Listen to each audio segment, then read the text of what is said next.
Hai semuanya, kadang saya mikir gini, kenapa ya kita suka banget capek-capekin diri mikirin hal-hal yang sebenarnya nggak bisa kita atur. Kayak cuaca besok, orang bakal suka sama kita atau enggak, ekonomi bakal stabil atau makin goyang, atau bahkan hal kecil kayak orang lain bakal bales chat kita atau enggak. Padahal yang namanya khawatir itu kan capek ya, tapi tetap aja kita lakuin. Kayak udah jadi kebiasaan. Nggak sadar, kita tuh nyiksa diri sendiri pelan-pelan. Saya nggak ngomong ini karena saya udah jago banget ngatur pikiran atau udah bebas dari rasa khawatir. Ya, nggak. Saya juga manusia biasa yang sering banget overthinking. Tapi belakangan ini saya belajar satu hal penting. Banyak hal di hidup ini yang emang di luar kendali kita. Dan semakin kita maksa buat ngatur semuanya, semakin kita capek sendiri. Dan itu tuh, serius deh, bikin kita lupa nikmatin hidup. Coba deh kalian pikirin, berapa kali dalam seminggu kalian ngerasa cemas tentang hal yang belum tentu kejadian? Atau mungkin kalian udah ngebayangin worst case scenario buat sesuatu yang belum tentu separah itu. Itu kan nyiksa ya. Padahal realitanya 90% hal yang kita takutin tuh nggak kejadian juga. Khawatir itu emang wajar. Otak kita kayak punya mode survival yang nyuruh kita selalu siap-siap. Tapi kalau kebanyakan malah jadi beban. Nah, disinilah kita butuh latihan mental. Bukan yang berat kayak meditasi berjam-jam atau naik gunung sendirian buat merenung. Enggak, bukan itu. Tapi latihan kecil yang bisa kalian lakuin sehari-hari biar otak kalian nggak gampang panik tiap ada hal yang nggak sesuai rencana. Pertama-tama, kita harus bedain dulu mana yang bisa kita kendalikan dan mana yang enggak. Ini penting banget, karena seringkali kita buang energi buat hal yang nggak bisa kita ubah. Misalnya, kita stres karena takut orang lain ngejudge kita. Nah, pertanyaannya, kita bisa kendaliin pikiran orang?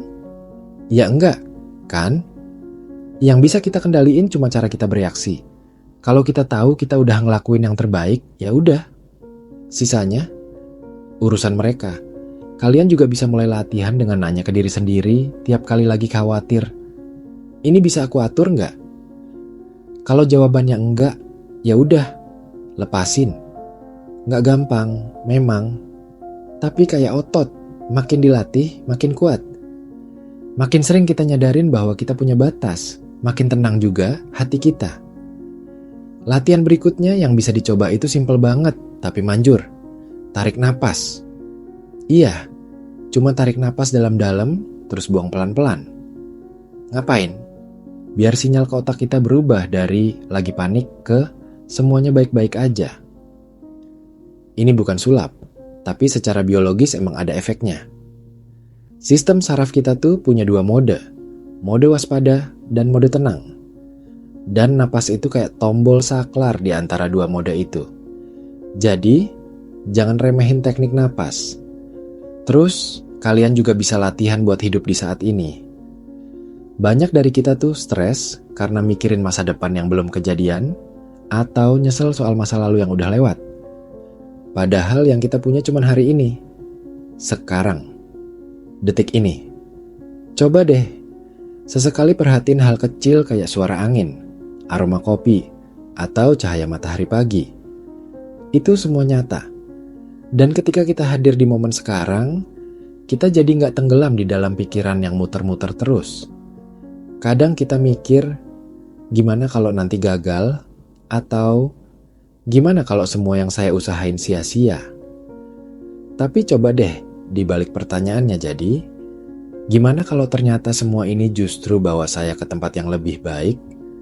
Atau gimana kalau saya ternyata lebih kuat dari yang saya kira?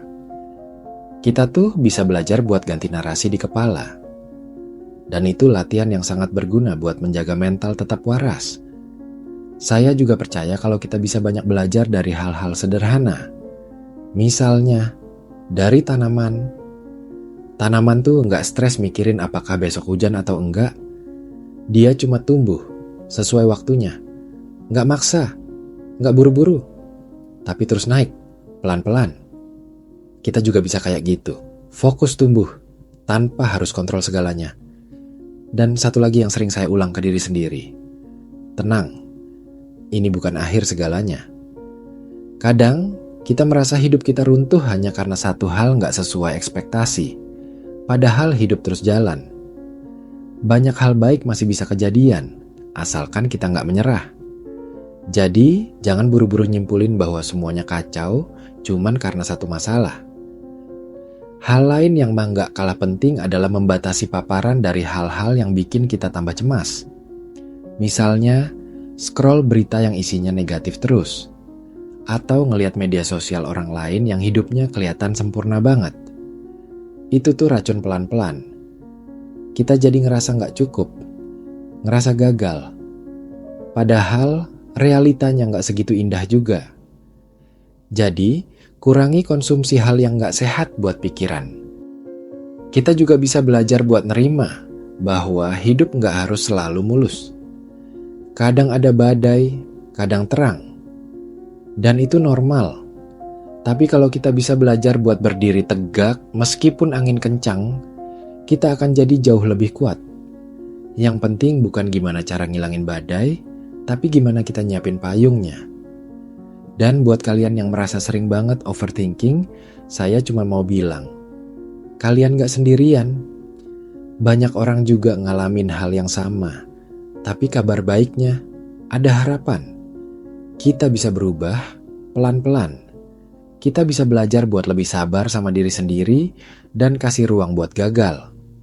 Karena kita manusia, bukan robot. Jangan tunggu semuanya sempurna dulu baru mau tenang. Kadang, justru dengan mulai tenang dulu, semuanya pelan-pelan jadi lebih baik. Tenang bukan berarti nggak peduli, tapi kita belajar buat fokus ke hal yang bisa kita atur dan serahkan sisanya. Kalau kalian mau mulai dari mana? Mulailah dari satu latihan sederhana hari ini. Ambil satu hal yang bikin kalian khawatir, lalu tanya, ini bisa aku kontrol nggak? Kalau enggak, lepasin. Kalau bisa, lakukan satu langkah kecil ke arah perbaikan. Udah, itu aja. Lama-lama, kalian bakal sadar bahwa hidup lebih ringan saat kita nggak maksa segalanya berjalan sesuai keinginan. Bahagia itu bukan soal punya semua yang kita mau, tapi bisa nerima dan nikmatin apa yang kita punya sekarang. Ingat, kekhawatiran itu datang dari pikiran yang loncat terlalu jauh. Tapi kedamaian datang dari keberanian buat berdiri di sini, saat ini, dan berkata, saya cukup, saya siap, dan saya akan terus jalan meski pelan.